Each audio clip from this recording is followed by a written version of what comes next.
जय जिनेन्द्र।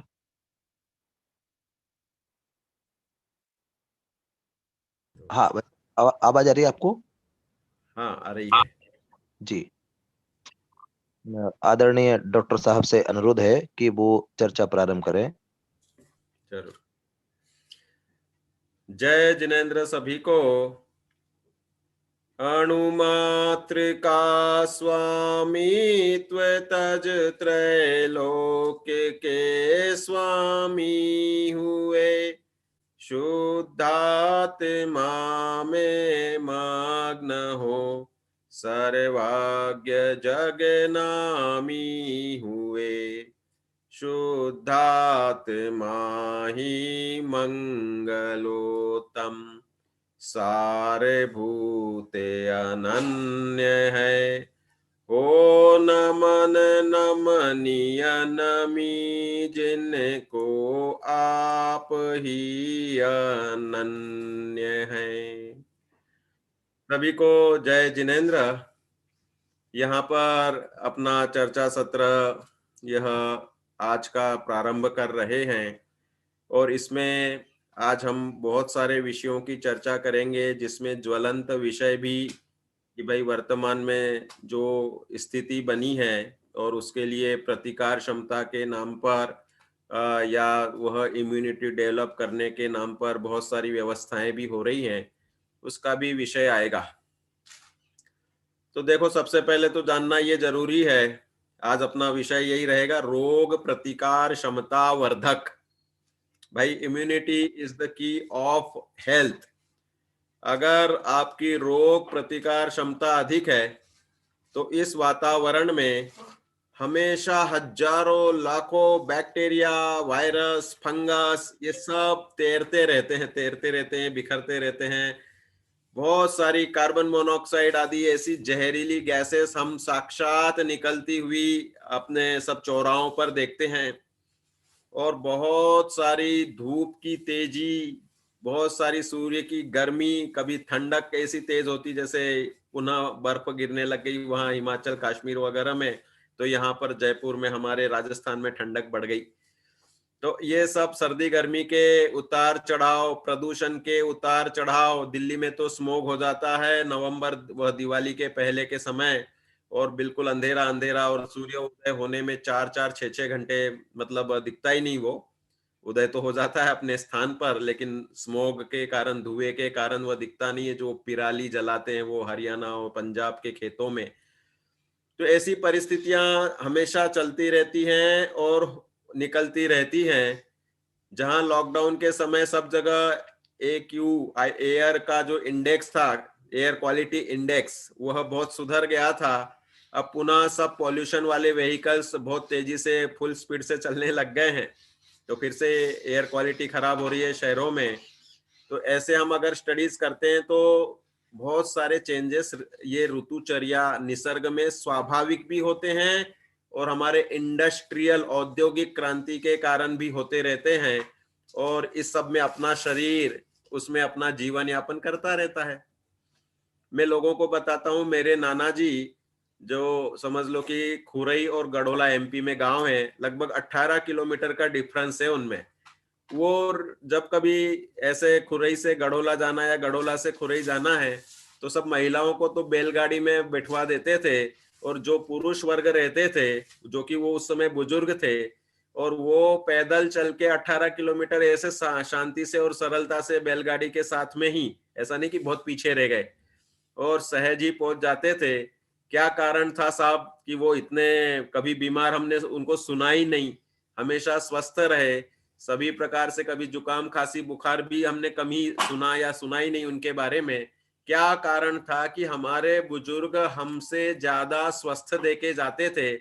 उस समय कोई BP नापना वगैरह कभी सुना ही नहीं हमने। हमने बचपन में अपने कभी नाना को, दादा को, दादी को BP वगैरह ये चीजें देखी ही नहीं, और आज ये चीजें बहुत व्याप्त हो गई है। आखिर कारण क्या है साहब? ये सब कारण है, इसका एक ही उत्तर है, रोग प्रतिकार क्षमता का कमजोर होना। हमने अपनी खान पान की शैली, दिनचर्या की शैली, शरीर की, मन की स्थितियां ऐसी बना रखी हैं कि अनेक अनेक प्रकार के कॉम्पिटिशंस, अनेक अनेक प्रकार की ईर्ष्याएं, अनेक अनेक प्रकार के दूसरों से बेहतर प्रदर्शन करने की एक प्रवृत्ति, ये राग द्वेषात्मक परिणति हमने पाल रखी है। और उसके कारण ये हमारा सब मानसिक स्वास्थ्य गिर रहा है, शारीरिक स्वास्थ्य भी गिर रहा है। चलो अभी वर्तमान की स्थिति की बात करते हैं कि भाई संक्रामक बीमारी का होना और उसके बाद में उसमें कितने लोग चपेट में आए, क्या परसेंटेज रहे, देश काल क्षेत्र के अनुसार हम निकाले ना, तो विदेशों में बहुत ज्यादा परसेंटेज अभी तक चल रहा है और यहाँ तो लगभग निर्मूलन सा हो गया है। हमारे जयपुर में जहाँ डेली 400 450 संक्रमित होते थे, अब आज के इसमें लिखा कि 26 9 महीने में सबसे लोएस्ट, सिर्फ इतने से ही संक्रमित रह गए और निरंतर उत्तरोत्तर अपने आप ही सब सही हो रहा है। अब ऐसे समय पे फिर कोई कहे कि भाई रोग प्रतिकार क्षमता के लिए तू अलग से कोई वैक्सीन या कुछ और लगा ले, तो वह कैसे क्या अपने पैरामीटर में उतरती है। हम तो सिर्फ जानकारी कर रहे हैं, हम किसी को कोई नेगेटिव पॉजिटिव सब अपने अपने विवेक से पंचेंद्रिय श्रेणी है, सबको सिर्फ सोचने का एक अपने को अपने अभिप्राय स्वतंत्र रूप से व्यक्त करने के अधिकार हैं। तो हम सिर्फ अपना अभिप्राय सिंपल वक्तव्य मात्र दे रहे हैं, किसी प्रकार की टीका टिप्पणी इसे नहीं समझनी चाहिए। तो देखो हम वैक्सीन बनने की प्रक्रिया की यहाँ पर कुछ स्लाइड्स वगैरह दे रहे हैं, चूंकि हम अहिंसा के पुजारी हैं और अहिंसा धर्म ही हमारा एकमात्र लक्ष्य है। इवन ऐसी हालत हो गई थी जब लॉकडाउन के समय कि मंदिर जाना मुश्किल हो गया था, कॉलोनी वालों ने गेट लगा दिए सब तरफ से। उस समय भी हम अपने निर्णय पे दृढ़ थे कि हम तो भाई अपना कार्य करके ही रहेंगे, क्योंकि अपना धर्म तो अहिंसामय है। बिना धर्म साधे बिना नर तिर्यंच समान। भाई धर्म ही तो एक वास्तव में वह वस्तु है जो तिर्यंच और मनुष्यों को डिफर करती है, चाहे वचन से हो चाहे किसी प्रकार से भी क्यों ना हो। तो देखो ये अब जो जितने भी वैक्सीन, ये तो नॉर्मल वैक्सीन की बता रहे हैं हम, कि जितने भी वैक्सीन बनते हैं इनमें सबसे पहले तो एक बोवाइन नाम का मटेरियल लिखते, bovine derived materials used in vaccine. इसके क्वेश्चन आंसर आप साइटों पे डाल के देख सकते हैं कि भाई किस प्रकार की ये वैक्सीनेशन बनने की प्रवृत्ति होती, चाहे एमएमआर की हो चाहे अपनी कोई भी वैक्सीन बचपन में लगती है ना सबको, पोलियो की वैक्सीन वगैरह। तो इसमें जो मुख्य रूप से जो रहता है, तो इसको जो मीडिया, इसको जो सॉल्यूशन बना करके वैक्सीन उसे बोलते हैं कि कम पावर के बैक्टीरिया या वायरस, उनको कल्टीवेट करके जो प्राणियों में या उस व्यक्ति में रेसिस्टेंस पावर वो डेवलप करता है। अपने शरीर में क्या होता है, जब भी कोई जंतु संसर्ग होता है, फॉरेन पार्टिकल आते हैं, तो अपने में डब्ल्यूबीसीज होती हैं जो फाइटिंग सेल्स होती हैं। इसके अलावा और भी चीजें होती हैं। तो हम अपने शरीर में ऐसे सहज ही निमित्त नैमित्तिक संबंध होते हैं कि हमने जुकाम खांसी के समय पे बाहर गए और जुकाम खांसी हुई, लेकिन हमारे शरीर में वह रेसिस्टेंस जिसे कहें या डब्ल्यूबीसीज कहें या फाइटिंग सेल्स अच्छे थे, इम्यूनिटी अच्छी थी, तो हमें थोड़ी सी एक आध मामूली सी जुकाम हो के एक आध छींक आई और शाम तक हम सही भी हो गए अपने आप ही। तो ये अंदर अपने आप प्रक्रिया चलती है।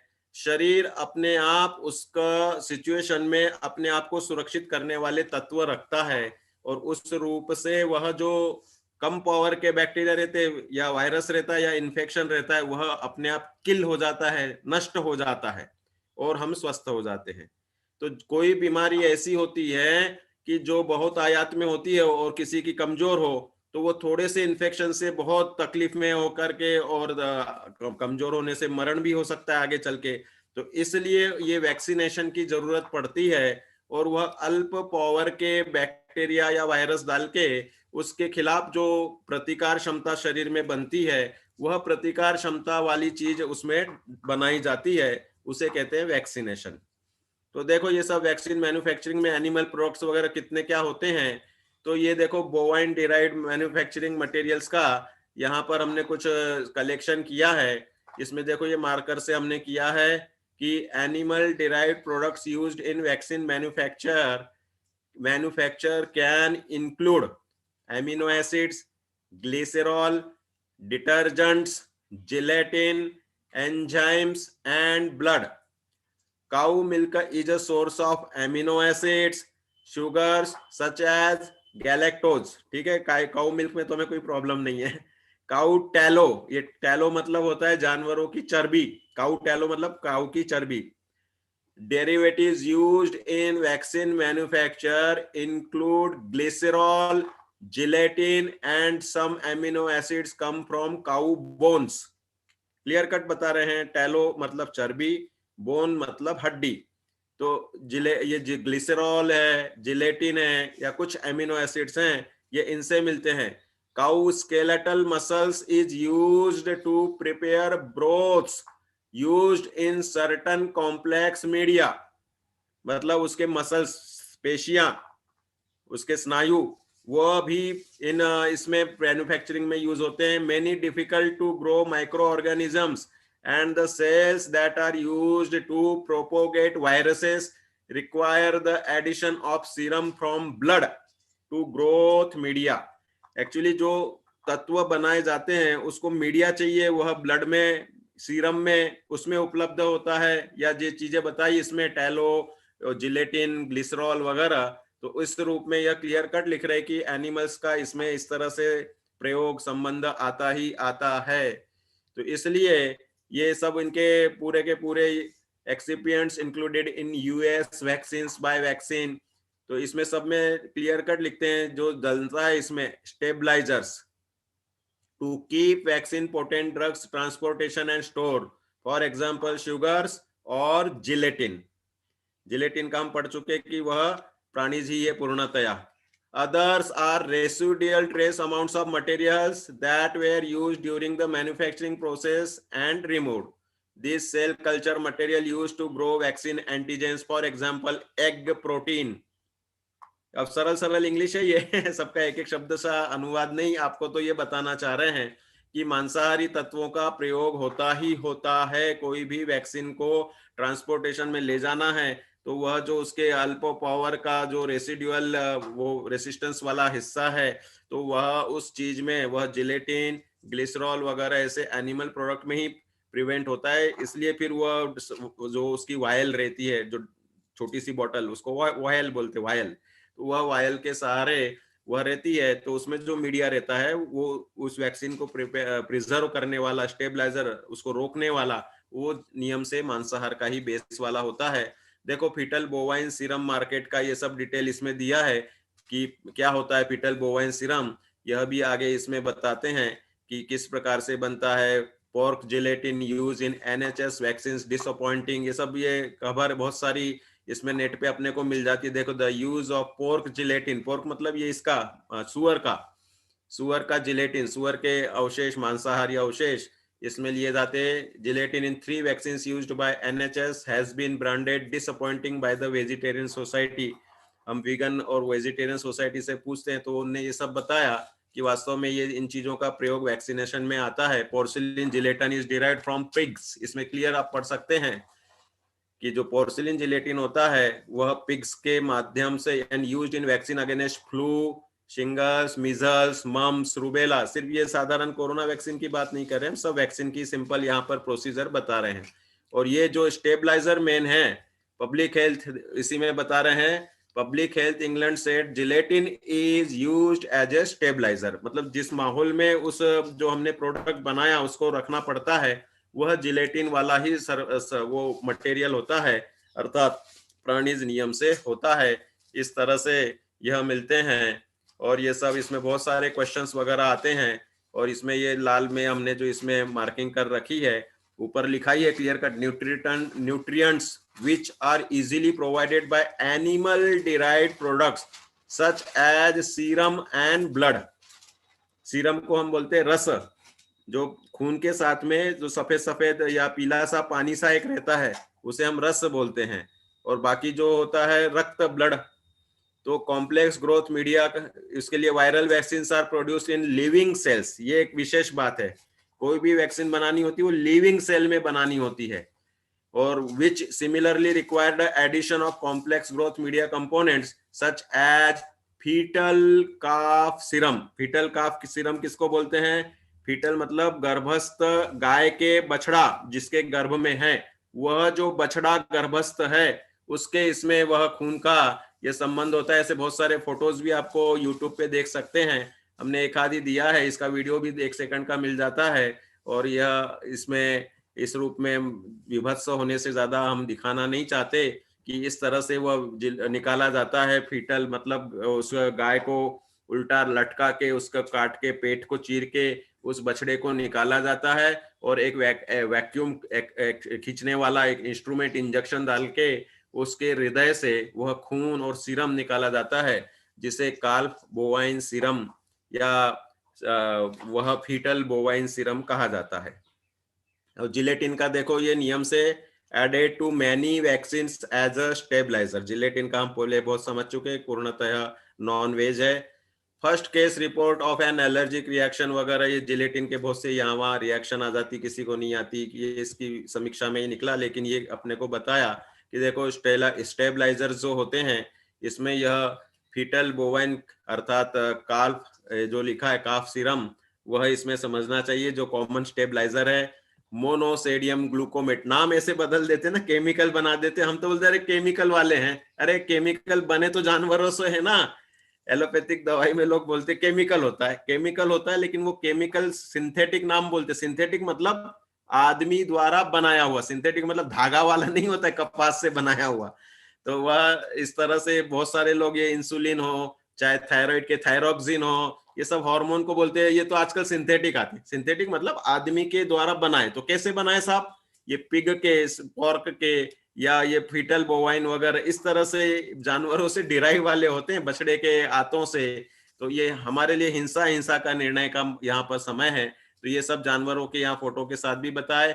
अब ये कौन से में, ये देखो MMR में डलता है फीटल बोवाइन सीरम, और MMRV वगैरह, ये सब जितने भी वैक्सीन के बहुत सारे ऐसे निकलते हैं। जिटेल, किसी में जिलेटिन है, किसी में काल्फ बोवाइन सीरम अल्बुमिन है, ऐसे बहुत सारे चीजें ये रहती हैं। और ये किस प्रकार वह फीटल बोवाइन सीरम के प्रोसेस वगैरह बनते हैं, इसके भी बहुत सारे ऐसे पिक्चर्स मिल जाते हैं कि वास्तव में देखा जाए तो ये बहुत सारी चीजें संसार में चलती है। देखो जानवरों से किस किस प्रकार इन जानवरों का प्रयोग किया जाता है, कि जिनके ऊपर प्रयोग करेंगे, इनके अंगों का प्रयोग करेंगे, इनको कई बार उसके लिए जीवन खोना पड़ता है और बहुत कष्टों में जीना पड़ता है। अगर हमें अकेलापन मिलता है, तो अभी बहुत सारे, हमने सुबह ही सत्र लिया था ना, कि बहुत सारे लोग अकेलेपन में डिप्रेशन के शिकार हो जाते हैं। जानवरों को पिंजरे में अकेला ही बंद कर देते हैं, महीनों घंटों दिनों तक कितना बेचैन होता है अकेलापन में। अकेलेपन के दुख अगर तत्व ज्ञान नहीं हो तो अकेलापन बहुत दुखदाई होता है।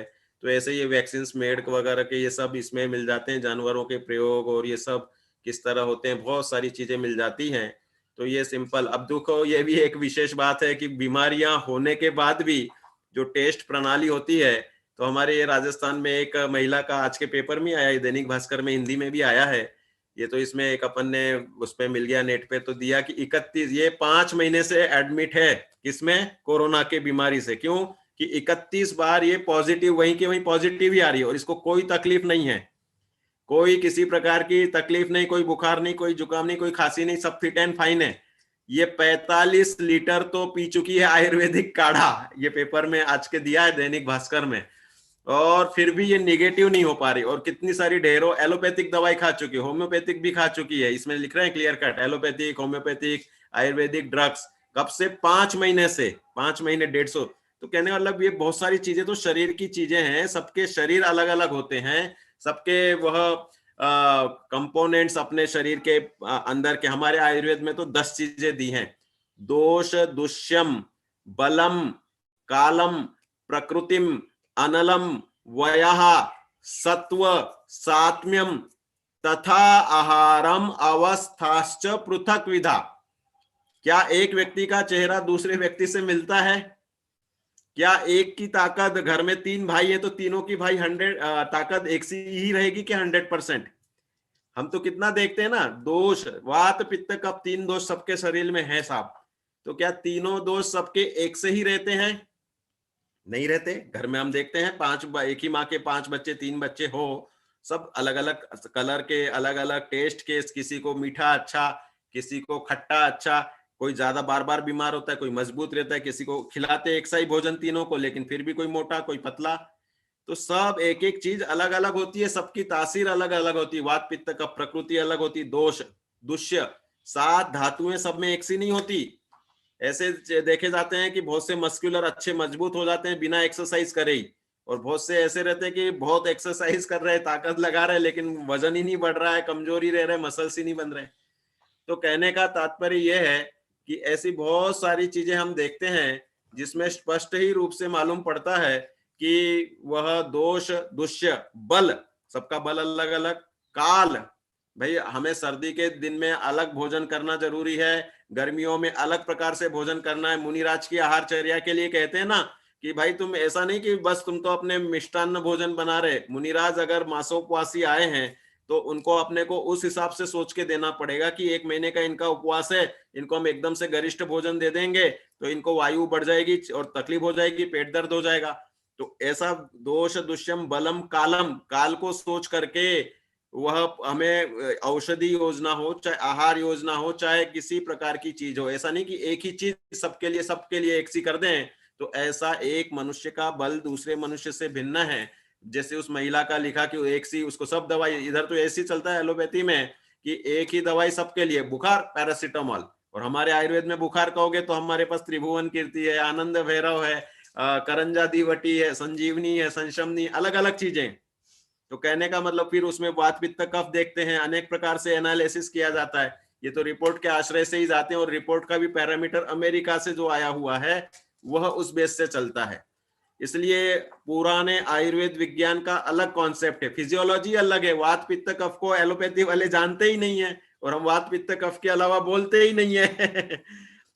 हमारे रस रक्त आदि 7 धातुएं वो भी स्वीकार कर रहे हैं। एनाटॉमी में भी डिफरेंस है थोड़ा सा कि उनके शरीर रचना में अभी आधुनिक से चलते हैं। हम बोलते हैं कि भाई पित्त बनेगा तो 5 प्रकार के पित्त मिलेंगे, कलर भी हमारा पित्त से है। अब वो पित्त नाम की चीज ही नहीं मानते हैं कि भाई स्किन में जो चमक है वो भ्राजक पित्त से है। तो ये हम शरीर एक, पैथिया अनेक, सोच अनेक, इसलिए सर्वथा एक ही सिद्धांत सब पे लगाया जाए सो बात नहीं है।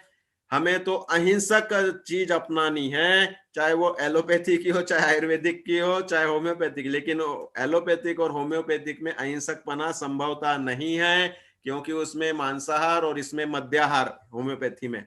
और आयुर्वेद में भी बहुत सारी वो बता दी ना आपको कि आसव वगैरह ये तो सेल्फ जनरेटेड अल्कोहल वगैरह होते हैं। तो आयुर्वेद का भी अहिंसक अंश हमें बहुत निकालना पड़ेगा। ऐसी प्राकृतिक चिकित्सा में भी कि भाई वो उसमें सब कंदमूल वगैरह के भी, गाजर का रस और अनेक प्रकार के बीट रूट रस वगैरह ऐसे पिलाते रहते हैं, तो वो भी हमें वो अंश नहीं चलेगा, क्योंकि हम कंदमूल आदि को भी अभक्ष्य ही गिनेंगे और उसमें अनंतकायी जीवों की हिंसा होती है। तो कहने का तात्पर्य कोई भी व्याधि अच्छी बुरी नहीं है, हमें अपना विवेक और निर्णय करके उसके अनुसार स्वयं का अहिंसा धर्म का पालन करके उसके अनुसार निर्णय करना है। तो देखो 10 अवस्थाओं के अनुसार हमें अपना विश्लेषण करना जरूरी है। 3 दोषों से, 7 धातुओं से, दोष दुष्यम बलम, अपनी बल के अनुसार। भाई एकदम से मैं आपको स्वर्ण भस्म दे दूं और आपको तो रोटी नहीं पच रही और स्वर्ण भस्म दे दी, तो कितना उसको पचाने में पानी पीना है, दूध पीना है, कितने घी और पौष्टिक रस होने चाहिए। स्वर्ण भस्म वह ऐसी वस्तु है कि यथोचित बनना भी जरूरी है। आज के इसमें इतने महंगे हो गए तो वो लोग 10 मिलीग्राम लिखते हैं और 1 मिलीग्राम डालते हैं। हमारे मैन्युफैक्चरिंग बहुत सारे टच में है, और अपने यहाँ पे कोई कानून इतना पक्का नहीं है कि भाई 1 मिलीग्राम डाल दी तो उसको जेल हो जाएगी। वो पकड़ में ही नहीं आता है, टेस्टिंग फैसिलिटीज ऐसी होती नहीं है। वो तो विश्वास पे ही सब कुछ चलता है।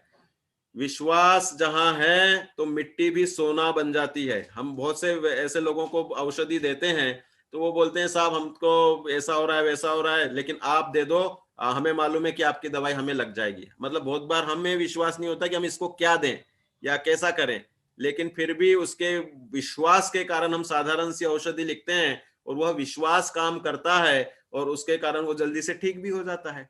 श्रद्धा नहीं हो तो वह वैद्य भी फेल हो जाता है। बड़े बड़े अच्छे से अच्छे स्वर्ण भस्म आदि महंगी महंगी दवाइयां फेल हो जाएंगी अगर हमें श्रद्धा नहीं है उस वैद्य के प्रति या उस औषधि के प्रति। तो बहुत बड़ा गेम तो श्रद्धा से चलता है। अब हमने माहौल, मार्केटिंग के माहौल से श्रद्धा होती है ना कि हाँ ऐसी बीमारी है, ऐसे बाहर नहीं निकलना चाहिए, ऐसा हो जाएगा, और ऐसी वैक्सीन आ रही है, तो ये सब श्रद्धा बन जाती है। माहौल मार्केटिंग से श्रद्धा बनती है और जीव उसमें फिर कूद पड़ता है। लेकिन हमें अहिंसा धर्म का पालन करने के लिए विवेक पूर्वक कूदना है। अभी तक आप सब बचे कि नहीं बचे? कोरोना से बचे हैं, अधिकांश लोग बचे हैं। तो इनका क्या हुआ साहब? इनको वैक्सीन की जरूरत है कि नहीं है साहब? रेसिस्टेंस अपने आप में है या नहीं है? घर में ऐसे ऐसे उदाहरण सर्वे करे हैं कि 7 जन कोरोना से हो गए और एक अकेला व्यक्ति जो बीमार से पड़ता रहता था वो बिना कोरोना के ही रहा और 7 लोग पॉजिटिव होके नेगेटिव हो गए। तो कहने का तात्पर्य ये है कि हमें अधिक विकल्पों से बस हो, अहिंसा धर्म के पालन के रूप में हमें यह सोचना चाहिए कि चीज हम जो लगवाने की सोच रहे हैं या औषधि जो खाने की सोच रहे हैं वह इस भाव में ही सुखकारी है या आगे का भी हमारा जीवन। हम तो आत्मा के श्रद्धानी है ना, हम थोड़ी मान रहे कि इसके बाद में हमारा भाव है ही नहीं या हमारा जीवन ही नहीं है आत्मा का। तो इसलिए इस शरीर के दास नहीं बनना चाहिए। वो तो एक उदाहरण उसमें आता है ना गुरुदेव श्री के प्रवचन में कि भाई 2 भाई थे, बड़े भाई ने छोटे भाई को ठीक करने के लिए अभक्ष्य औषधि एनिमल प्रोडक्ट वाली ला करके दी और छोटे भाई को बोला ले ये निर्दोष औषधि है, तू खा ले। अब उस बड़े भाई पे जान से भी ज्यादा भरोसा रखता था छोटा भाई, तो उसने वह औषधि खा ली। कालांतर में क्या हुआ कि वो दोनों भाई नरक में मिले। जो छोटा भाई जिसने औषधि खाई थी वो तो बना असुर कुमार देव भवनवासी, और असुर कुमार वे जाति के देव अंबरीश आदि तीसरे नरक तक जा जाके लड़ाई करने वाले होते हैं। उसे गुरुदेव श्री परमादमी शब्द बोलते हैं। तो वो परमादमी गदा लेकर के उस नारकी को मारे, बड़े भाई को, उसको कुअवधि ज्ञान बड़े भाई को भी। तो बोलता अरे भाई मैंने, छोटा भाई तू मेरा था और मैंने तेरे लिए दवाई लाके दी थी। तो बोला तुमने मांसाहारी दवाई क्यों लाके दी थी? देखो तुमने मांसाहारी करके और मुझे झूठ बोला था, मैंने तुम्हारे विश्वास से वो मांसाहारी दवाई ली थी, तो भी मैं उस अभिप्राय से कि मुझे हिंसक औषधि तुमने नहीं दी, इस भाव से मैं तो देव बना। और तुमने मांसाहारी औषधि खुद नहीं खाई, मेरे लिए भलाई के लिए राग वशात तुम अहिंसा धर्म को तिलांजलि दे चुके और तुम इस नरक में आके पैदा हुए हो। और मेरा तो काम है कि मैं तुम्हें मारूंगा और तुम्हें तो वह तकलीफ झेलनी पड़ेगी, क्योंकि राग में अंधा होकर के तुम मांसाहार के औषधि के प्रयोग करते हो, तो फल तो वास्तव में जो जैसे अभिप्राय से करेगा वैसा लगेगा ही लगेगा। कहने का तात्पर्य, हमें अज्ञान का कोई भी किंचित भी पोषण नहीं करना चाहिए, जानकारी पूरी लेनी चाहिए और उसके अनुसार हमें यह बात समझनी चाहिए कि भाई कौन सी औषधि कैसी हो रही है। थायराइड के बारे में, भाई डायबिटीज के बारे में, ये सब चीजें हम अपने बहुत सारी ऐसे ऐसे आप देखेंगे कि बहुत सी साधारण से रूप में स्ट्रेस फ्री अगर आप चिंता मुक्त जीने की कला रख लेते हैं तो ये बीमारियां तेजी से कवर हो जाती है। इसके बारे में भी देखो हम थोड़ी सी चर्चा कर लेते हैं कि थायराइड, डायबिटीज और ब्लड प्रेशर, इनके आंकड़े जो आप आज हम तुम समझते हैं ये सब अमेरिकन व्यक्ति पे, अमेरिकन शरीर के किए हुए रिसर्च वाले हैं। आयुर्वेद के अनुसार ये तीनों ही चीजें ग्रंथियां, ग्रंथि शोथ में आ जाती हैं। मतलब ये डायबिटीज और भाई पैनक्रियाज है उसकी ग्लैंड्स, ग्रंथियां, इंसुलिन, और जो थायराइड है वह अपने समझ लो गल ग्रंथि है। तो इसको हम ये कहते हैं कि इनमें अधिक परिवर्तन वह मानसिक तनाव चिंता से स्राव कम बनते हैं और उसके अनुसार ये बीमारियां होती हैं। तो इनको तात्कालिक रूप से जैसे ही पकड़ में आता है वैसे ही हमें प्रासुक इलाजों से इनको हमें कवर करना बनना चाहिए। इसलिए उसकी एक्सरसाइजेस, उसकी साधारण औषधि योजना वह हम कर सकते हैं और उसके अनुसार सहज रूप से अनेक प्रकार की बीमारियों से हम बच सकते हैं।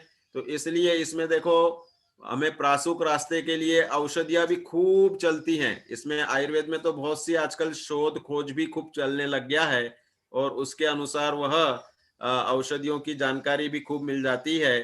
तो उसके अनुसार हमें ध्यान रखना चाहिए कि भाई उचित रूप से वह इलाज करना चाहिए। और आंकड़ों के उसमें उलझना नहीं चाहिए। 6 महीने साल भर हमें बराबर औषधि लेकर उससे मेंटेन हो जा सकता है। तो इसमें भी ये हिंसक अहिंसक की जानकारी रखते हुए अपना जीवन शैली बदलनी जरूरी है। और मैं तो ये बोलता हूँ, निराकुल जीवन अगर आप जीते हैं, स्वाध्याय वगैरह का बल है आपके पास में, तो धीरे धीरे ये सब बीमारियां तेजी से, भाई बीमारी शाश्वत नहीं होती है। जैसे ही आप अपनी दिनचर्या बदलोगे, ऋतुचर्या बदलोगे, परमानेंट कोई नहीं होता है। संयोग है वहां वियोग है, वियोग है वहां संयोग है। तो इसलिए ये कोई लाइफ टाइम चलेगी सो बात नहीं है। धारणाएं बहुत सारी ऐसी भ्रमित और अंदर में ऐसी तीव्र श्रद्धा चल जाती है कि लोगों को लगता है कि भाई वास्तव में इसके बिना हम रहेंगे कैसे, ऐसे बहुत सारी चीजें हो जाती हैं। तो इसलिए यहाँ पर हम बताते हैं कि ऐसी औषधियां आयुर्वेद की होती हैं और जो काम करती हैं, तो उस रूप में उनको ही हमें प्रेफरेंस देना चाहिए। और उस रूप से घरेलू नुस्खे सबसे पहले देखो, प्रारंभिक अवस्था में तो हमें करना चाहिए घरेलू नुस्खों का सेवन, और घरेलू नुस्खों से नहीं हो तब पहुंचना चाहिए औषधि के लिए। दादी माँ का बटुआ या घर का नाड़ी वैद्य या ऐसे सब चीजें चलती थी ना, ये सब अनुभव की चीजें थी, और उस अनुभव से हम स्वास्थ्य मेंटेन करते थे। डॉक्टरों के पहले चक्कर लगते ही नहीं थे। मैंने जैसे अपने उस नाना जी के काल की बात बताई, उस समय ज्यादा डॉक्टर्स नहीं थे, जो भी थे तो वैद्य के भरोसे ही साधारण चीज में सब सही हो जाते थे। डॉक्टरों के पास जाने की, गाँव में ना पुलिस थी, ना डॉक्टर थे, ना वकील थे। और आज ऐसी अवस्था हो गई है कि बहुत सारे जगह पर ये सब इनके ज्यादा सिक्योरिटी कम बहुत ज्यादा बढ़ गई आजकल, और डॉक्टरों की भी बहुत डिमांड बढ़ गई है। अचानक 100 में से 90 बीमार दिखने लग गए हैं, 100 में से 90 बेईमान दिखने लग गए हैं, और वो वकालत वगैरह के पेशे भी बहुत चलने लग गए हैं। तो ये तो काल के अनुसार लोगों के शरीर के साथ साथ मनों में विकृतियां आ रही हैं। तो ये सब चीजें शरीर की आदि की, बीमारियों की आदि की चलती रहती है। लेकिन अगर हम अपने श्रद्धान में दृढ़ रहते हैं, मजबूत रहते हैं, तो हमें नियम से इसमें कोई प्रॉब्लम नहीं आएगी। जैसे कि इस कोरोना काल को आपने अच्छे से धर्म ध्यान में बिताया, स्वाध्याय आदि में भी बिताया, लेकिन यह ऐसे आगे और भी इस टाइप के आ सकते हैं, बहुत से सिचुएशंस बन सकती है कि जिनके बारे में हम जानते नहीं है, तो उसमें वह वास्तव में अवस्था बन सकती है। देखो, अब मैं कुछ अपनी रिसर्चेस भी बता दे रहा हूँ, अपने पास 5-10 मिनट का समय, फिर चर्चा भी अपन थोड़ी सी करेंगे। कि देखो, हमने कुछ 30 वर्षों से जो शोध खोज की है, देखो दो चीजें होती है। एक तो बनी बनाई आयुर्वेद में सब कुछ लिखा हुआ है, सब कुछ है, लेकिन उस सब कुछ को जो हमें यूज में आवे ऐसा तो होना चाहिए ना। तो वो यूज में आने की पद्धति अलग अलग रहती है। तो उस रूप में ये कुछ हम यहाँ पर जानकारी दे रहे हैं जो हमने खुद ने की है। भाई जिसके ऊपर मैं कॉन्फिडेंट हूँ, भरोसा रख सकता हूँ, वो चीज यहाँ पर बता रहे हैं जो कम से कम हजारों लोगों में हमने आजमा ली है। डेली 120 पेशेंट की मेरी ओपीडी रहती है। जैन औषधालय वगैरह ऐसे निःशुल्क संस्थानों से मैं जुड़ा हूँ, तो वहां से लोगों को औषधि भी 3-3 दिन की फ्री दी जाती है। तो उसमें देखो बहुत सारी ऐसी चीजें, हम परीक्षण भी करने को खूब मौका मिल जाता है। तो ये अनुभव के आधार से रोग प्रतिकार क्षमता वर्धक जो हमने बनाई है कॉम्बिनेशन, यह काफी अच्छे से आज की जो ज्वलन समस्याएं हैं, सबके घुटने कमजोर हो रहे, जोड़ों में दर्द रहते हैं, तो ये रीजनरेशन, पुनर्निर्माण करने के लिए इसका बहुत सुंदर प्रयोग देखा गया। शिलाजित, आप गूगल सर्च कर ले शिलाजित के गुण वगैरह, तो ये पुनर्निर्माण, अब शिलाजित भी इतने इतने प्रकार के आते हैं कि हम जिनके बारे में कुछ कह नहीं सकते, सिर्फ वैद्य ही उसकी पकड़ रखता है। हमें मालूम है कि हमारा कंपनी वाला क्या बना रहा है, क्या डाल रहा है। 6,000 से लेके 32-32 हजार तक रुपए किलो के वाले शिलाजित मिल जाते हैं। बहुत सी भस्म होती है, अकीक 20 रुपए किलो से लेके 4-4 हजार रुपए किलो तक के अकीक, सेमी प्रीशियस स्टोन होता है, बहते पानी में होने वाला पत्थर। अब हम प्रवाल, शंख, कौपर्दिक इनका प्रयोग नहीं करने हैं, तो हमें वह अकीक एक प्रासुक हमारे लिए जैनों के योग्य, लेने योग्य बनती है। वह रत्न, बहता हुए पानी का पत्थर है वो, तो रत्न मतलब पत्थर है सब वो चमकीले पत्थर होते हैं जिसमें कोई विशेष गुण रहते हैं। तो ये सब ऐसी कुछ औषधियां हमने बनाई हैं, तो वह भी यहाँ आपकी जानकारी के लिए दिए हैं। तो इस तरह से ये बन जाता है। और इसके सिवाय फिर देखो, ये बुद्धि का बहुत जरूरी है, हमें इसका सदुपयोग होना चाहिए। ये बहुत सारी ऐसी मानसिक समस्याएं, टेंशन, याद नहीं रहना, नकारात्मक विचार, एकाग्रता की कमी, अभी कोरोना काल में तो बहुत सारे लोगों में देखी गई। भयग्रस्त रहे, वे सब कोरोना ग्रस्त होने के बाद में बहुत से लोग ऐसे बुजुर्ग वगैरह थे और ऐसी धारणा बना ली थी कि इसमें तो मर जाएगा, ये तकलीफ हो जाएगी, और उस साइकोलॉजी के कारण बहुत सारे, एक ऐसा होता है कि भाई किसी को अपन ने एक थप्पड़ मारा और किसी को 10-10 थप्पड़ मारे तो भी वो उससे परेशान नहीं होता। क्यों? दृढ़ता के कारण। तो टैकल करने की सिचुएशन, एक ही बात को अलग अलग रूप से लोग लेते हैं। किसी को थोड़ा सा बोल दिया, हा मा धिक, ये जो व्यवस्था उस समय चतुर्थ काल के शुरू में चली थी, तो उस समय पे ये हा मा धिक भी फांसी जैसे लगते थे, किसी को सजा देते थे। तो इतने सज्जनों में इतनी सी वह प्रवृत्ति थी। तो सब अपने अपने मन पे और उस श्रद्धा रखते हैं जो अलग अलग बीमारी के प्रति, कि इससे हमें ऐसा हो जाएगा, डायबिटीज हो गई अब तो तू मर गया है, ले एकदम से जो इस तरह की श्रद्धा रखते हैं। या तेरे को ये हो गया, याददाश्त नहीं जा रही, अब ले ले, तेरे को अल्जाइमर्स हो गई, अब तेरे शॉर्ट टर्म मेमोरी लॉस हो गया, ये हो गया, वो हो गया। ये जो बहुत बड़ी निगेटिविटी है, रिश्तेदारों का फर्ज होना चाहिए उसको आत्मबल बढ़ाना, क्या अरे कुछ नहीं हो जाएगा, बिल्कुल सही हो जाएगा। और दूसरा होता है, नहीं इससे तू अरे बीपी हो गया, कभी ब्रेन हेमरेज हो जाएगा, तू ये पैरालिटिक हो जाएगा, ये वो, ऐसे डरा डरा के। अरे भाई थोड़ा सा बीपी फ्लक्चुएशन होने में आप कोई बीमार नहीं हुए, उसकी औषधि लेकर के आप स्वस्थ हो जाओ और फिर टेंशन वाले काम मत करो। डायबिटीज हो गई, एक बार शुगर चढ़ गई तो ऐसा नहीं कि वो मर गया जिंदगी भर के लिए। वह हमारे हिसाब से, एक बार ऐसे भी लोग मिलते हैं हमें कि जिनको 20 साल पहले साहब एक बार शुगर बढ़ी थी, कोई थोड़ी सी उस दिन दवाई ले ली, 2-4-5 दिन 15 दिन, फिर उसके बाद में अब फिर से 40 साल बाद बढ़ी है, तुम्हें 40 साल तक बिना दवाई के? बोले हाँ बिल्कुल, ऐसे भी रहते हैं, सब रहते हैं। और फिर उसको 10-15 दिन दवाई दी, बोले अब मैं टेंशन वाले काम छोड़ दिए, अब मैं आराम से, कोई दवाई की जरूरत नहीं, सही मेंटेन रहते हैं। ऐसे ये याददाश्त वगैरह के लिए ये हमारी जितनी भी चीजें हैं, ब्राह्मी, जटामांसी, शंख पुष्पी वगैरह, इनसे ये औषधि बनाते हैं जो बिल्कुल प्रासुक रूप से रहती है। अपने प्रासुक शब्द तो गलत रहेगा, क्योंकि चूर्णों की भी मर्यादा होती है, भस्मों की तो कोई मर्यादा नहीं होती। रसौषधि में पारद गंधक को भी कज्जली रूप से बनाने के बाद में उसमें मर्यादा का दोष नहीं रहता, लेकिन बाकी के जो काढ़े वगैरह में हम इसको प्रोसेस करते हैं, उनकी भावनाएं देते हैं, या इसमें चूर्ण भी मिलाते हैं, तो चूर्ण की मर्यादा तो मसालों की जितनी मर्यादाओं में, आटे की मर्यादाओं में, कोई कोई बोलते नहीं बूरे तक की जैसे ले सकते हैं। तो कहने का मतलब ये 1 महीने के ऊपर भी हो गए, अगर उत्कृष्ट रूप से बूरे की जितनी सोची जाए, तो भी इनमें यह दोष तो रहता ही रहता है। औषधि लेना अपने आप में अमर्यादित औषधि हो जाती है, इसलिए दोषप्रद तो रहती ही रहती है। तो ये हमें समझना चाहिए कि घरेलू नुस्खों से ही हमें जीना है। ये थायरोक्सिन के लिए देखो लिखा है कि भाई लिवोथायरोक्सिन जो मेन कंटेंट होता है वो वेजिटेरियन होता है क्या? हमने गूगल सर्च किया, इज लिवोथायरोक्सिन वेजिटेरियन?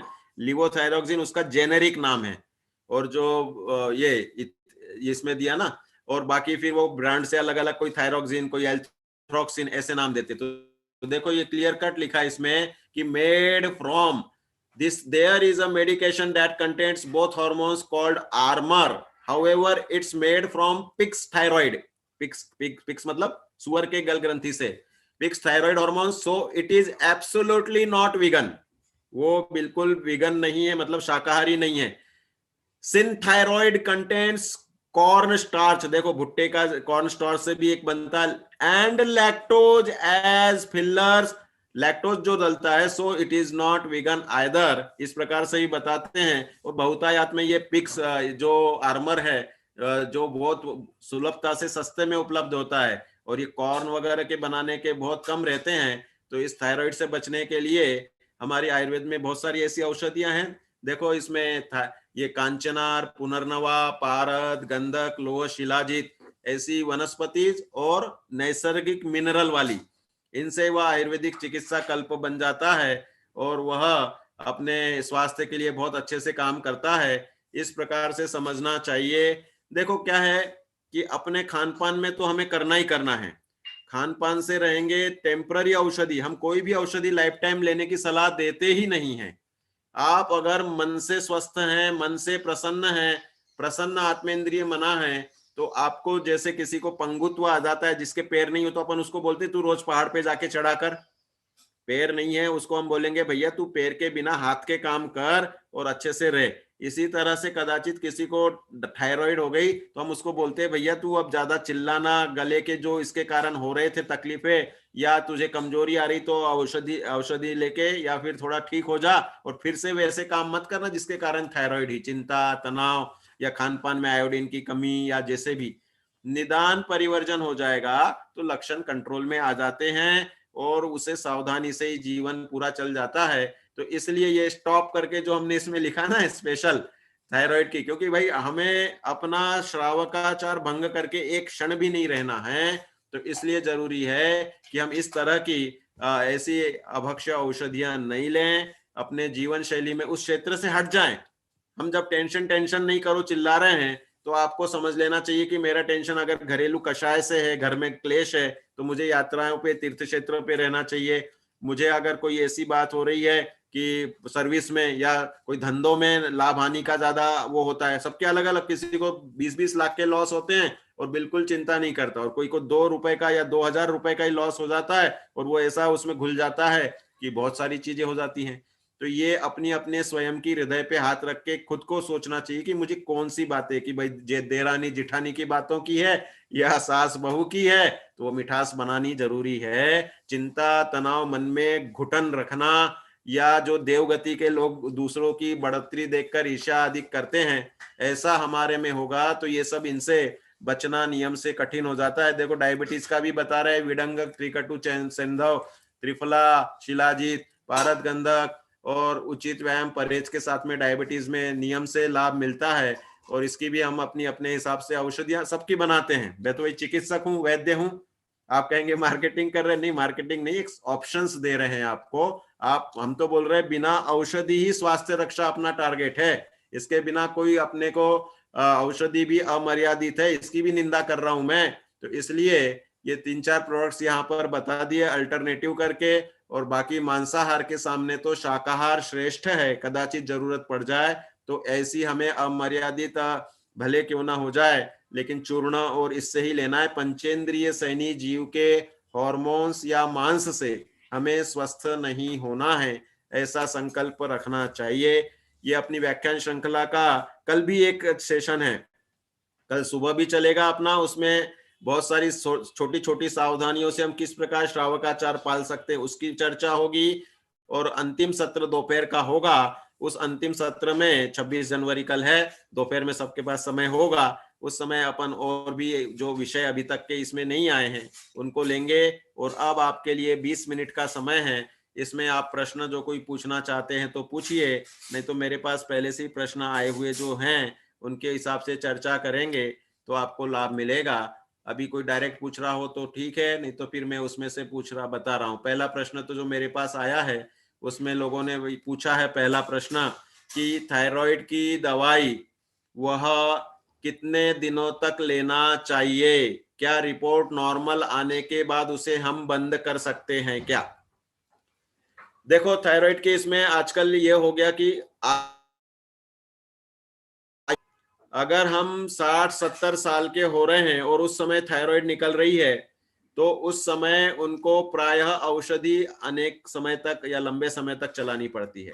और जो 20-30 साल के बच्चों में, लड़कियों में, औरतों में आ जाती है, उनको हम बोलते हैं कि 6-8 महीने साल भर औषधि। कौन सी? आयुर्वेदिक की बात हो रही है, एलोपैथिक वालों की कोई चर्चा नहीं हो रही, क्योंकि उसे तो एक दिन भी नहीं लेना है।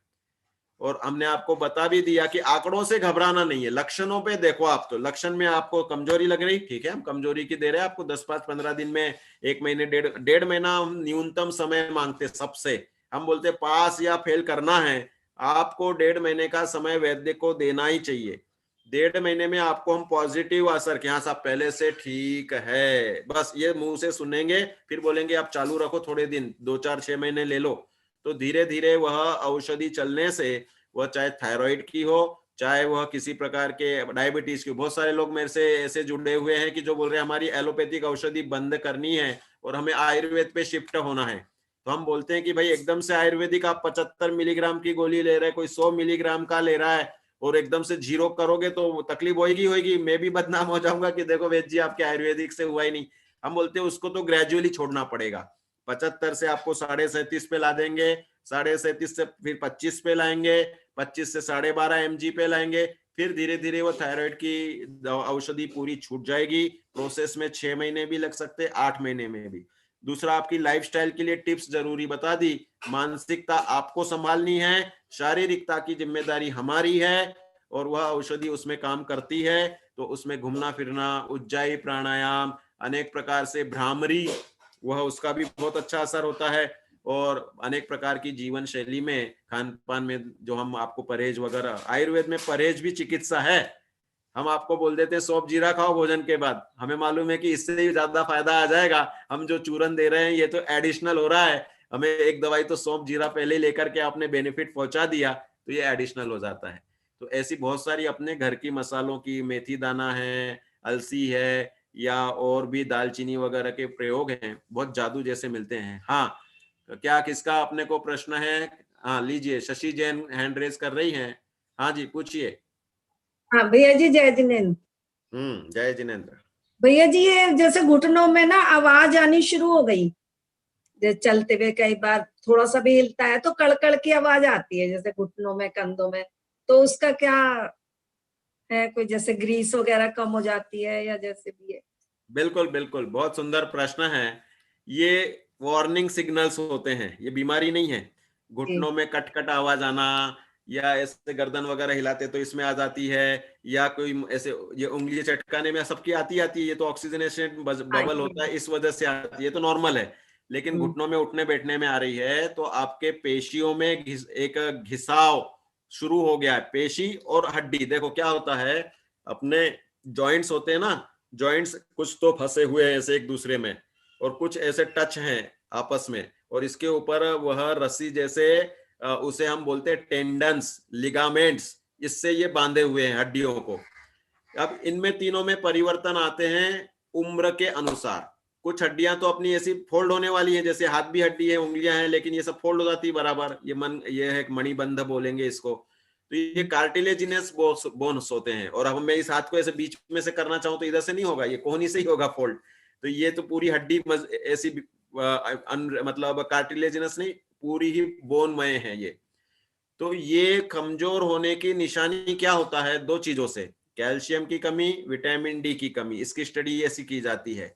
दूसरा, आपके शरीर में मसल्स को ताकत देने वाले होते हैं प्रोटीन, जो दालें हमने आपको बताई, या चने भिगा के लेना, सोयाबीन भिगा के लेना, उबले हुए पानी को ठंडा करके लेंगे तो अंकुर नहीं आएंगे, दोष भी नहीं होगा।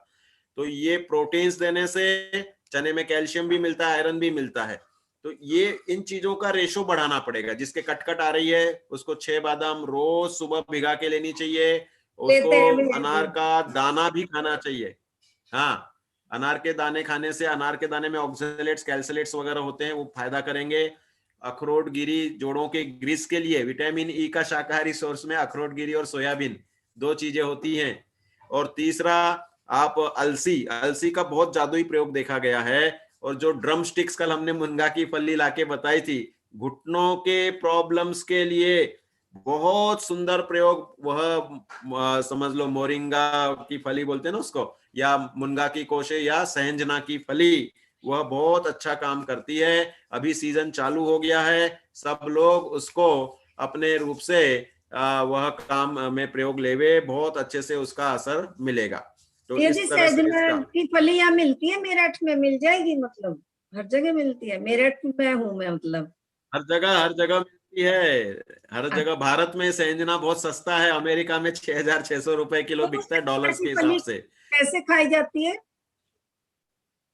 उसको बनाओ, व्यंजन बनाओ। ये तो ऐसा है कि जैसे उबाल के उसका सूप बना के, जूस बना के ले सकते हैं हम। इसके सिवाय दाल में डाल करके उसका रस उसमें उतर जाता है, और फिर उसे ऐसी चूस के भी खा सकते हैं। उसमें वह थोता रहता है, सुखा के उसका चूर्ण भी बना के ले सकते हैं। ड्रम स्टिक्स के चूर्ण भी बनते हैं, सहजना की पत्ती का भी प्रयोग करते हैं, छाल का भी प्रयोग करते हैं। हमारी जो बहुत सारी औषधियां हैं उसमें सहजना को शिग्रू बोलते हैं संस्कृत में। तो आरोग्यवर्धिनी वगैरह, या बहुत से ऐसे वात वाले जो कल्प होते हैं, योगराज गुगुल वगैरह में भी शिग्रू है, चंद्र प्रभावटी में भी शिग्रू है। तो शिग्रू का प्रयोग बहुत अच्छा, मतलब सहजना का प्रयोग बहुत तरीके से, छाल, पत्ती, और अपनी तो फली मिलेगी, फली भक्ष है, पत्ते वगैरह तो सब अनंत काय हो जाएंगे। तो इस रूप से फली का प्रयोग करो आप, अच्छा रहेगा। भैया जी अभी तक देखी भी नहीं, खाई भी नहीं, आई भी नहीं घर में हमारे तो। नहीं तो अभक्ष्य नहीं है, आप देखो दो चीजें होती है हमें, जैसे हम कल्पना बहन जी को आदर्श मानते हैं, चरणानी योग पंडित जी साहब रविंद्र जी को मानते हैं, हमने नहीं खाई लेकिन उनने बोल दिया कि ये भक्ष्य है तो हम उसे स्वीकार कर लेते हैं, तर्क उसमें नहीं लगाते कि हमने नहीं खाई तो अनजान फल तो नहीं हो गया मेरे लिए। तो नहीं, अगर किसी ज्ञानी ने या किसी स्वाध्यायी ने या अच्छे विश्वास पात्रों ने बताया है तो दोष नहीं है, तो इस रूप से आप उसे शुरू कर सकते हैं, कोई उसमें गलत नहीं होगा। जी मेरा ना जैसे 15 साल से थायराइड है, तो अब भी छूट सकती है गोली? लगातार ले रही हूँ सुबह। कोई उसमें प्रोसेस होएगा, क्रमशः प्रोसेस होता है इसमें कि आपकी कितने मिलीग्राम की चल रही, 100 62 की, हाँ 62 62 पे, हाँ 62.5 पे होंगी आप, 62.5 पे। तो उसको धीरे धीरे घटा के पहले तो हम आधी कर देंगे, फिर उसके बाद में उसको और चौथाई करेंगे, इस तरह से क्वांटिटी ग्रेजुअली घटाई जाती। फिर आपको लाइफस्टाइल भी वैसी जीनी पड़ती है जैसे मैंने अभी बताई थी, तो उससे वह कंट्रोल में होके, कोई चीज ऐसी नहीं है जो छूट नहीं सकती। समाधि के पहले हमें सब अभक्ष्यों का त्याग करके ही नियम से परिणाम सुधार के ही जाना है, ऐसी दृढ़ इच्छा शक्ति है जिसकी। जैसे लोग बोलते हैं साहब शराब छूट सकती है, बीड़ी छूट सकता है कि नहीं छूट सकता है, तो हम बोलते हैं तुम्हारी दृढ़ इच्छा शक्ति है तो पूरी की पूरी जल्दी से छोड़ सकते हो, और दृढ़ इच्छा शक्ति नहीं है तो तुम्हें हम अपने मेडिकेशन से धीरे धीरे छुड़वाएंगे। हम ऐसा नहीं करेंगे कि कल के दिन ही तुम्हें उसके बिना उल्टियां हो रही है, कमजोरी आ गई है और एकदम से बेहोश हो रहे हो, हम ऐसा नहीं करेंगे। एक चिकित्सा शास्त्र कहता है कि उसे क्रमशः अच्छे से मतलब सात्वीकरण के साथ में छुड़ाया जाए। 15 साल ले लेके शरीर को जहर की आदत पड़ गई तो वो खाना बन गया उसके लिए, तो अब एकदम से हम बोल देंगे छोड़ दो, तो एकदम से दूसरे तीसरे दिन ऐसी बेचैनी कमजोरी सी हो जाएगी, कहेंगे वेद जी ने तो हमें मतलब छोड़ दिया बीच में। ऐसा नहीं होता है, इसलिए क्रमशः छोड़ने का सिद्धांत होता है। आयुर्वेद में सत्व सात्म्यम तथा आहारम, साथ में बताया ना, तो वो धीरे धीरे सेट करते हैं बॉडी को, उस रूप में छूटती है, कोई बाधा नहीं है। हमने तो बीपी की गोलियां छुड़वाई लोगों की, लेकिन उसके लिए मॉनिटर करना जरूरी है, हर 3 दिन में 2 दिन में नापते हैं, सामने वो आता है उसको कभी धड़कनें तेज हो रही है तो कन्विंस करना होता है, कोई घबराने की बात नहीं, मामूली सही 10 पॉइंट तुम्हारा बढ़ा है, इतने में गोली नहीं ली जाती है, लो एक चूरन दे देता हूँ, और उसको फिर वह सर्पगंधा या अकीक या जो हमारी औषधि है छोटी वो दे देते हैं और ठीक लगता है, दूसरे दिन विश्वास जम जाता है, फिर धीरे धीरे वो बोलता है मैं गोली छोड़ रहा हूँ, छोड़ देते हैं, नपवाते रहते हैं। तो ये कॉन्फिडेंस डेवलप होना जरूरी है। सब श्रद्धा से चलता है, हम गोली लेते और मानते हैं कि इससे ठीक हो रहा है, वह श्रद्धा होने के कारण ठीक हो रहा है। बहुत बार तो हम डमी गोली दे देते हैं उसको, बोलते ये इस तरह से है कि वो उसको इतनी श्रद्धा होती है, वो बोलता है नहीं साहब आपको तो हमें दे दो, और वो कार्य उसमें हो जाता है। हाँ अभी अपने बाकी लोगों के प्रश्न भी ले लेते हैं। कुसुम जैन, हाँ लो इनका लो फिर से, हाँ बोलिए। जय जिनेंद्र। जय जिनेंद्र बोलो। मैं ना ये थायराइड की 12.5 mg की गोली लेती थी, तो वो मैंने बंद कर दी है, तो मेरा गला वाला रात को गला बहुत सूखता है, तो मुझे इसकी दवाई लेनी हो गोलियां आयुर्वेदिक, तो फिर उसके लिए क्या करना होगा? कुछ नहीं, वो तो मेरा व्हाट्सएप नंबर है, उस पर आप अपना लिख दें, उस पर भेज दी जाएगी आपको, और उसकी विधि और वो सब प्रिंटेड मैटर हमारे साथ में जाता है, वो काम करेगा आपके इसमें। और 12:30 वालों को तो छूटने में ज्यादा देर तकलीफ होनी ही नहीं चाहिए। आप देखो धनिया का पानी शाम के भोजन के बाद में, आप एक तो डायबिटीज तो नहीं है ना? नहीं नहीं हाँ है। तो आप, हाँ तो शाम के समय गुनगुने पानी में थोड़ा सा अपना ये इसका देसी अपने खांड का जो हमने बताई भक्ष्य शुद्ध खांड का वह पानी पिए, रात को आपको गला नहीं सूखेगा। और धनिया उसमें साथ में 1 चम्मच धनिया चूर्ण ले लें अच्छे से, तो आपको देखो रात को गला नहीं सूखेगा और अच्छा लगेगा, सूखा सूखा नहीं लगेगा। धीरे धीरे वो आपकी गोली छूट जाएगी। और अपनी आयुर्वेद पे अभी पहले शिफ्ट हो जाओ, 1 महीने 3 महीने ले लो हमारी आयुर्वेदिक, फिर 3 महीने बाद आयुर्वेदिक भी आप बंद कर दोगे। 12:30 वाला तो सेफ है, कोई एकदम से आपका शूट नहीं होगा। प्रॉब्लम वहां होती है जो 100 वाले एकदम से बंद करते हैं। अब रामायण में मैं गया था पंडित रविंद्र जी साहब के पास, तो वहां पे एक थी, तो वो बोली कि मेरी 125 की 100 की चल रही है, लेकिन आपने जो लेक्चर दिया उससे मैं अब बिल्कुल एक आज से ही नहीं लूंगी। लेकिन उनका पुरुषार्थ भी मानना पड़ेगा, उन्होंने अपने आप को बराबर ढाला, उनको कंटिन्यूस औषधि भी दी आयुर्वेदिक और समझाया किस तरह करना है क्या करना है। उनने उस पोजीशन से भी अपने आप को बराबर मेंटेन कर रखा है। 3 साल हो गए और वो अब बिल्कुल एक भी गोली नहीं ले रही। 125 से छोड़ी हुई उनकी स्टेज है। थोड़ी बहुत वो बोलती कभी कभी ऐसा लगने लगता है कमजोरी सी है कि है, लेकिन बोले अब वो आदत में मैं इच्छा शक्ति के बल से उसको जीती हूँ। तो विल पावर अच्छा, बहुत। कोलेस्ट्रॉल की भी गोली आती है क्या आयुर्वेद में? हाँ सब होती है। कोलेस्ट्रॉल के लिए अर्जुन छाल वगैरह करता ही है। इसके सिवाय फिर हम तो औषधि, अनेक प्रकार की औषधि मिला के बनाते हैं ना, तो हम ऐसा नहीं बोल सकते कि सिर्फ अर्जुन छाल लेकर के ठीक हो जाए भाई। जैसे आपने भी अभी मेरे सब जितने भी प्रोडक्ट्स में मैंने जानकारी दी, इनमें सब में बताया कि कितनी 32 दवाइयां किसी में 30 है, किसी में 18 ही चूर्ण या औषधियां हैं, तो ऐसे मिक्स होती हैं, उनको एक साथ अपन बता नहीं सकते। इस तरह से समझना चाहिए। और एक आध प्रश्न हो सकता है। कविता पाचौरी जी का हैंड रेज है। हाँ जी, आप पंडित पूछिए।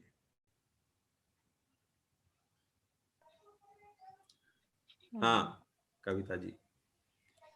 जी, पंडित साहब जय जिनेंद्र, ये हाँ वेरिकोज वेन के लिए क्या करना चाहिए? हाँ देखो, वेरिकोज वेन्स होता है, जो नीली नसें अपनी वेन्स होती हैं, ये फूलने लगती हैं। देखो इसके लिए क्या होता है कि अपना शरीर का जो खून का बहाव है, वह आर्टरीज को तो समझ लो हार्ट से पंपिंग करके, और ग्रेविटी उसको मदद करती तो पैरों वगैरह में बराबर होता है, लेकिन वेन्स को तो पैर से खींच खींच के ऊपर हार्ट तक पहुंचाना होता है। तो वो नीली नसें जो होती है वो फूलने लगती हैं, उनमें कमजोरी होती है, इलास्टिसिटी कम हो जाती है, तो वो उसमें सूजन आ जाती। कभी कभी वो छोटी छोटी रसें रप्चर होती है, तो उसका खून निकल के उस चमड़ी पे दिखता है, उसे थ्रोम्बोसिस बोलते हैं। फिर पैरों में सूजन रहने लगती है। सबसे मेन तो इसके लिए कि पैरों को दिन में 1-1 घंटा 2 बार पैर के नीचे 3 तकिए लगाओ, और उसके ऊंचा रखो पैर को, और अपना सिर के नीचे तकिया नहीं रखो। कितना? 1-1 घंटा, पूरे रात नहीं, पूरे दिन नहीं, नहीं तो एकदम से ब्लड सर्कुलेशन उल्टा कर दोगे तो भी दिक्कत। दूसरा, तेल की मालिश, वह काम करती है। औषधि तो पार्ट है अलग, वो औषधि नहीं, अपन तो घरेलू नुस्खों की बात कर रहे हैं। उसके लिए भी हमारी औषधि बनती है जो बहुत अच्छा काम करती है। तीसरा ये कि एक्सरसाइज बहुत जरूरी है। पैरों की सूक्ष्म क्रियाएं आप देख सकते हैं, कहीं यूट्यूब पे भी डाल के देख सकते हो, और बाकी भी सरल हैं। पैर को रखना, वो बटरफ्लाई वाली तितली क्रिया, करती हूँ, पैर वो को, करती हूँ। हाँ वो सब, हाँ बस तो करते रहो, वो तो आपकी स्टेज आगे नहीं जाएगी, धीरे धीरे कवर हो जाएगी, और आपकी तकलीफ कंट्रोल में आ जाएगी। यह एक नियम से सुनिश्चित है पर कि जाल औषधि जैसा के बंद साथ गया है, में व्यायाम। जाल जैसा हाँ बंद बिल्कुल गया समझ गया मैं। वेरिकोज जितने ज्यादा पावर की हो उसका, जी। बिल्कुल तो नीला नीला तेल जाल कौन बन सा जाता है। यूज करना है? वो भी बोलिए फिर आपको। तेल मालिश कौन के सा लिए यूज हम एक करना? ही तेल बोलते हैं, तिल्ली तिल, का तिल का तेल। तेल जी। हाँ, दूसरा सरसों के तेल में अजवाइन जला करके उसका भी प्रयोग करो। वेरिकोज वेन्स में काफी अच्छा वो भी उसके लिए काम करेगा। ये लंबे समय में होता है। और बाकी जो हमारी कुछ औषधि बनती वो आप बात कर लेना मेरे से व्हाट्सएप पे लिख के, तो किस मैं बता समय दूंगा। करूं पंडित साहब, बात किस समय करें फिर सुबह आप? सुबह? मेरा ये 11 से 1 का टाइम रहता है हमेशा। 11 से 1 के बीच में आप मुझसे बात कर सकते हैं। जी जी शाम के समय के लिए 6 से 8 का देता हूं मैं, लेकिन 11 से 1 सुबह का मेरे लिए प्रिफरेबल रहता है। उस समय आप बिल्कुल कर सकते हैं। ये इसमें आप कर सकते हैं, जी, तो वो सही धन्यवाद रहेगा। हाँ जी। देखो, एक प्रश्न दीपक सेठी जी ने यूट्यूब से पूछा है, सिजोफ्रेनिया, ये भी मानसिक बीमारी होती है। सिजोफ्रेनिया वाला अपने आप को, वह भेड़ बुन में रहता है, निगेटिविटी में आता है, कभी एग्रेसिव एकदम से चिड़चिड़ाहट में आ जाता है। तो सिजोफ्रेनिया के लिए भी हमारी जो मैंने अपनी औषधि बताई, वह ब्राह्मी आदि शंखपुष्पी ज्योतिषमती वाली वो काम करेगी। और उसको बाकी उस माहौल से दूर रखो। बहुत से मानसिक बीमारियों का कारण अकेलापन होता है। अकेले में क्या होता है, आदमी अपने धुन में पहुंच जाता है। डिप्रेशन का भी किसी ने प्रश्न पूछा है। तो ये सब चीजों में यह बहुत जरूरी है कि अकेलापन नहीं रखे। अकेलापन का सदुपयोग करे तो मुनिराज जंगल में अकेलेपन में ही रहते हैं, और अपने आत्माश्रय से कर्मों का क्षय करते हैं। और हम तुम सब गृहस्थ अवस्था में भूमिका अनुसार उचित कुटुंबी जन में रहते हैं। तो अपनी भूमिका अनुसार हमें ज्ञप्ति परिवर्तन चाहिए। हम चाहते हैं चेंज करें, आज इस मंदिर गए, फिर दूसरे मंदिर, यात्रा पे जाते हैं, तीर्थों पे जाते हैं, कोई बोलता है हम पिकनिक करने घूमने जाते हैं। तो अपनी अपनी लाइफस्टाइल में नवीनता और सरसता खुद को डेवलप करना आनी चाहिए। और इसके लिए स्वाध्याय में भी हम बोलते हैं कि ग्रंथों के चारों अनुयोगों के ग्रंथ पढ़ो, रुचि उसकी लगाओ। भजन भी हम चाहते हैं पूजने भी पलट के पढ़ें। इस प्रकार से ये डिप्रेशन वाली टेंडेंसी से भी बाहर आ सकते हैं, माहौल बदलने से। क्योंकि अकेलापन में बहुत बार आदमी उसी धुन में रह जाता है। और वह जरूरी है कि हम सिजोफ्रेनिया हो या डिप्रेशन हो या कोई भी ऐसी मानसिक अवस्थाएं जिनमें हमें घबराहट बेचैनी महसूस होती है, उसमें स्वाध्याय का बल, संगीत भी बहुत पॉजिटिव करता है। अच्छा, आप सुबह सुबह भक्ति गीत चलाओ अपने यहाँ पर, आप अपने इसमें भजनों की सीढ़ियां सबकी रखो, और इनसे जो उसमें बोल भी अच्छे पॉजिटिव रहते हैं कि मैं ज्ञानानंद स्वभावी हूँ, मैं परिपूर्ण हूँ, मैं सुखमय हूँ, ऐसे जो जो ऐसे पॉजिटिव अपने आते हैं, अपनी महिमा आत्मा की समझ में आती है तो प्रसन्नता आती ही आती है। तो इस तरह से ये सब डिप्रेशन के और सिजोफ्रेनिया के जो क्वेश्चंस आए हैं उनके लिए मेरी यही सलाह है कि अकेलापन में सदुपयोग करें, उसमें संगीत शौक डेवलप करें, रुचि कि भाई मुझे तो इंटरेस्ट है, मैं तो ये काम करूंगा, आज तो एक पेज एक कहानी पढ़नी है, मैं लिखूंगा साहब। लोग नमोकार मंत्र लिखने की वो पद्धति रखते हैं इसके लिए कि उसमें एकाग्र हो जाए। एकाग्र होना जरूरी है। अगर दिमाग खाली रखोगे तो निगेटिव अगर विचार आ जाते किसी को तो वो गलत हो जाता है। इसलिए अपने आप को बिजी रखने की बहुत नेसेसिटी है। वो बिजी धर्म ध्यान में करोगे तो शुभोपयोग हो जाएगा, और रिश्तेदारी या बाकी पाटरम सटरम में या राग द्वेष के संकल्प विकल्प में रखेंगे, लौकिक आजीविका धंधा व्यापार में रखेंगे तो अशुभोपयोग हो जाता है। तो इसलिए यह बहुत नेसेसरी है कि हम अपने आप को उचित रूप से सदा ज्ञानोपयोग को आलंबन देते रहें। अपने इस ज्ञानोपयोग को आलंबन देने से वह हमारी स्थिरता रहती है और अपना कार्य सत्ता है। समय अपना हो गया है तो सभी को यही सभा पूरी करते हैं।